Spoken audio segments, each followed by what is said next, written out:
अस्सलाम वालेकुम नाजरीन, DNN न्यूज़ के साथ मैं हूँ हानिया मरियम। अब रुक करते हैं हेडलाइंस की तरफ। खबर शामिल करते हैं फैसलाबाद से। फैसलाबाद के थाना रोशनवाला के SHO हक नवाज और दीगर पुलिस मुलाजमीन ने 3 खवातीन के घरों में अलग-अलग छापा मारकर तशद्दुद का निशाना बनाया और इनके डेरों से 6 अदद माल मवेशी डाले में डालकर ले गए। खवातीन के घरों पर छापा मारकर तशद्दुद का निशाना बनाया, कपड़े फट गए और ये इल्जामात साजिदा बीबी जोजा जफर इकबाल, सकना चक नंबर 249 रेबे बलोचवाला, रानी बीबी अरशाद बीबी ने CPO को दी गई अपनी एक दरखास्त में लगाए हैं। साजिदा बीबी, रानी बीबी, अरशाद बीबी ने दरखास्त में कहा है कि पुलिस ने गैर कानूनी तौर पर इनके घरों पर रेड किया और रात को इनको तशद्दुद का निशाना बनाया।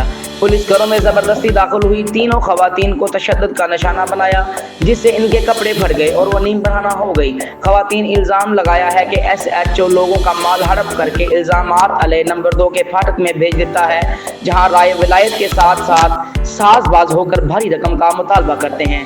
CPO, RPO, IG पंजाब, वज़ीर आला पंजाब मरियम नवाज से खवातीन ने मुतालबा किया है कि इनके साथ इंसाफ किया जाए, माल मवेशी बरामद करा के उन्हें वापस किए जाएं और SHO के और इसके मुलाजमीन के खिलाफ सख्त कार्रवाई की जाए।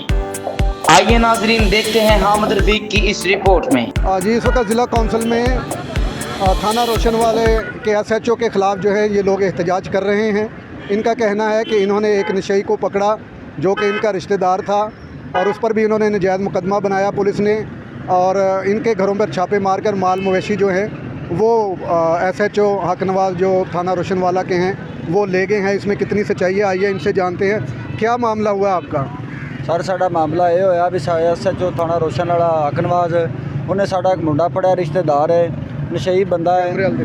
बाद जनाब साडा उन्हें माल ਉਹਦੇ ਤੇ FIR ਕੱਢ ਦਿੱਤੀ। ਬਾਅਦ 'ਚ ਸਾਡੇ ਪਿੰਡ ਰੇਡ ਕੀਤਾ, ਸਾਡਾ ਮਾਲ ਮਵੇਸ਼ੀ ਮਾਰਿਆ ਬੇਗੁਨਾਹ, ਸਾਡਾ ਕੋਈ ਕਸੂਰ ਨਹੀਂ। ਅਸੀਂ ਸਾਡਾ ਦੂਸਰਾ ਤੀਸਰਾ ਦਿਨ ਅਸੀਂ ਇੱਥੇ ਇhtਜਾਜ ਕਰ ਰਹੇ ਹਾਂ, ਸਾਡੀ ਕੋਈ ਸੁਣਾਈ ਨਹੀਂ ਹੋ ਰਹੀ, ਕੋਈ ਸਾਡੀ CPO ਨੋਟਿਸ ਨਹੀਂ ਲੈ ਰਿਹਾ, ਕੋਈ ਸਾਡਾ RPO ਨੋਟਿਸ ਨਹੀਂ ਲੈ ਰਿਹਾ। ਸਾਨੂੰ ਕਹਿੰਦੇ ਨੇ ਕਦੀ ਉੱਧਰ ਚਲੇ ਜਾਓ, ਕਦੀ ਉੱਧਰ ਚਲੇ ਜਾਓ। ਅਸੀਂ ਸਾਰੀ ਤਜ਼ਲੀਲ ਹੋ ਰਹੇ ਹਾਂ। ਸਾਡੀ ਮਰੀਮ ਨਵਾਜ਼ ਸਾਹਿਬ ਅੱਗੇ ਅਪੀਲ ਹੈ, ਸਾਡੀ DIG ਪੰਜਾਬ ਅੱਗੇ भी अपील है कि साढ़े इंसाफ मिलिया जाए। बराए मेहरबानी, शुक्रिया। हमारे साथ कुछ खवातीन भी हैं। आपके घरों में छापे मरे, क्या मामला हुआ? साडा माल डंगा न चोरी किया है, साडा माल डंगा चोरी किया है, साडा रिश्तेदार है बारा नशई बंदा है गया उनके कोई ऐसे वैसी गल नहीं हैगी।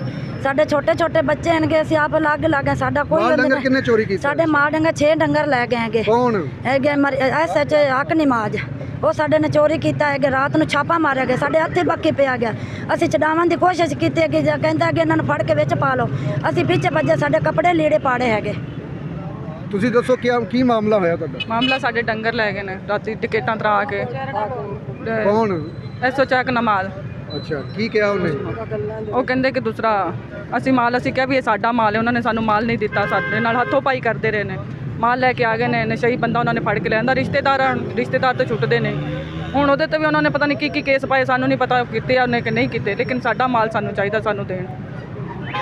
जी, मुजाहिरीन का यही कहना है कि जो बंदा पकड़ा गया है वो भी बेगुनाह है और हम उसके रिश्तेदार हैं। अगर कोई ऐसा मामला हुआ है तो वो उन तक का होगा, जो रिश्तेदार हैं उनका माल मवेशी जो है वो वापस किया जाए। इन्होंने CPO Faisalabad, RPO Faisalabad, IG Punjab और वज़ीर आला मरियम नवाज से